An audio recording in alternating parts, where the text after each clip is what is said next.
So today I'm going to share one of the most critical steps to start a business and achieve greater income and freedom with that business than you had with your job. There are four key steps. Number one, you need to pick the right business for you, for who you are and what you want to accomplish with the business. And we discussed this in my last video. Number two, I will share this in the next video in the future, but making sure that we do not run out of funds before we get to profits. And number three, this is what we are talking about today, making sure that we are offering something that people want to buy, which is what we're discussing. So hi, it's Patricia here. I'm with Open for Business, and I help employed and job-seeking professionals who are not happy with their job or career. I help them transition to a new career that gives them greater income and more freedom. And what kind of career would that be? Well, that's the career of someone who owns their livelihood by being the main decision maker in a small business. My job is to guide you, no matter what type of business idea that you're picking to start or to buy. My role is to help you with the early stage research, vetting, planning, and launching your business on a solid foundation so that you can get to profits as quickly as possible. And I am a big fan of small business. In fact, I've spent 99% of my entire career as a small business entrepreneur and a business coach. And I cannot conceive actually any other way of living my life. I love the entrepreneurial lifestyle of a small business owner because I feel it's the one that can give us the most freedom. But I'm not here to sugarcoat this. Small business ownership is challenging and many fail at it. And one of the reasons many fail at this is that they fail to prepare and plan before they launch their business. So here is one critical step that when omitted results in 42% of the business failure by year 5. And that's not me saying, it's the Small Business Administration, the SBA here in the US that says that.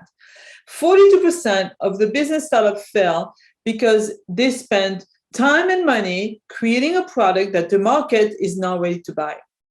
So of course, this is the forefront of our discussion, of our focus when I coach my clients privately or as a group through my online membership site, the Business Owner Success Society, which is called BOSS.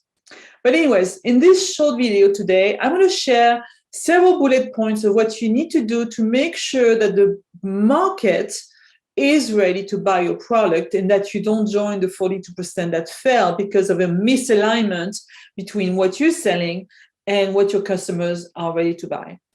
So when you come up with an idea for a product or for your business, you will find that there are two ways the product is going to be vetted.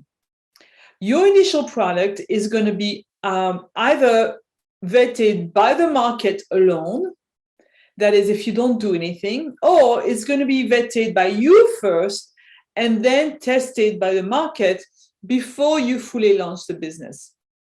So, because only relying on the market to vet your product after you've started your business is very expensive, very time consuming, and also can be very painful. And here is the right scenario. The goal here is to do as much research and vetting as possible before you launch and before you incur significant startup costs and recurring costs in your business. So some of it will be scrappy and will require time, and some of it will require some small investment of money depending on the business type that you're starting. But that pre-launch research and vetting is going to include, number one, researching the problem that you're solving, by interviewing potential early adopters of the solution that you're thinking of creating to make sure the problem is real, number one, but make sure you love the problem, but prove and disprove your personal biases first. And then understand your audience, number two, and know where to find them. Begin with the early adopters who are willing to pay for your solution and interview them face-to-face or with video, if you prefer, and create a sample of your product, of your solution, a minimal viable product solution, and test it again, now this time with your audience, preferably by having them pay for it, even if it's a tiny price, just to validate that they're truly ready to buy the product. And then, of course, you're going to create the initial product, and then you're going to start your business and you're going to launch your product. So then, only then, based on the feedback of your buyers, you will continue to improve your product and you will continue to expand it. That's how you let the market finally vet it. But let's take the example of Sarah Blakely, for example. Sarah Blakely of Spanx, she's being in the news lately because she sold her business or big shares of her business and then gave gifts to her employees. But anyways, when she started her first product, she only had $5,000 in the bank that she'd saved from selling fax machines. And when she started her first product, she talked to associates at the Neiman Marcus store, to get a feel whether that was going to work. So anyways, and then eventually she also talked to the buyer and actually took the buyer to the bathroom to try the product to really make sure that it was going to work. And it did work. And this way she didn't just validate her product, but she also got going with a channel of distribution. But here's the problem we have as entrepreneurs. We are a passionate bunch who see potentials and possibilities in everything. And usually that serves us well. But we also need to be self-aware of our blind spots because we have what I call the entrepreneurial Achilles heel, which means, we tend to really believe our stuff. We believe in the products that we want to create, and we forget that we may not be our market. So make sure that you don't fall into the trap of the entrepreneur, which is to believing yourself that the product is great because you would love it, everybody else is going to love it.